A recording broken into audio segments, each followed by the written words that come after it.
Press the Lord, hallelujah.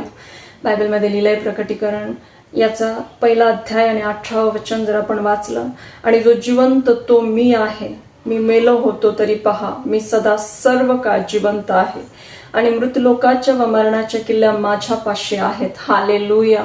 तो परमेश्वर जो देहरूप धारण करून या पृथ्वीवरती आला, आपल्यासाठी मेला, आणि 3ऱ्या दिवशी तो पुन्हा जिवंत झाला. बायबल सांगतं आणि वचन सांगतं की मी सदा सर्व काळ जिवंत आहे. Praise the Lord. जो परमेश्वर सदा सर्व काळ जिवंत आहे, ज्याला तुम्ही आणि मी ग्रहण केलंय, जो जिवंत परमेश्वर होणार नाही की तुमच्या आणि माझ्या जीवनामध्ये कुठलीही गोष्ट मेलेली तो राहून देईल.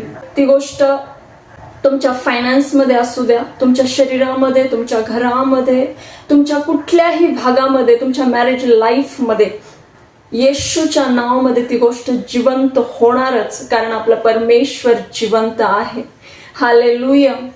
रोज सकाळी ज्यावेळेस तुम्ही उठता, त्या परमेश्वराच्या वधस्तंभाच्या पुनरुत्थानाचं सामर्थ्य ग्रहण करा.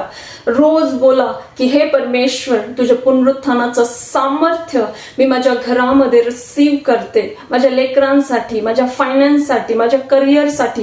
प्रत्येक तो भाग जो मेलेला आहे त्या भागासाठी येशूच्या नावामध्ये त्याच्या वधस्तंभाच्या पुनरुत्थानाचं सामर्थ्य ग्रहण करा आणि विश्वास ठेवा आणि बघा, दिवसामध्ये, महिन्यामध्ये, वर्षांमध्ये तो परमेश्वर तुमच्या सर्व गोष्टी जे मेलेल्या आहेत तो जिवंत करील. हालेलुया. आमेन.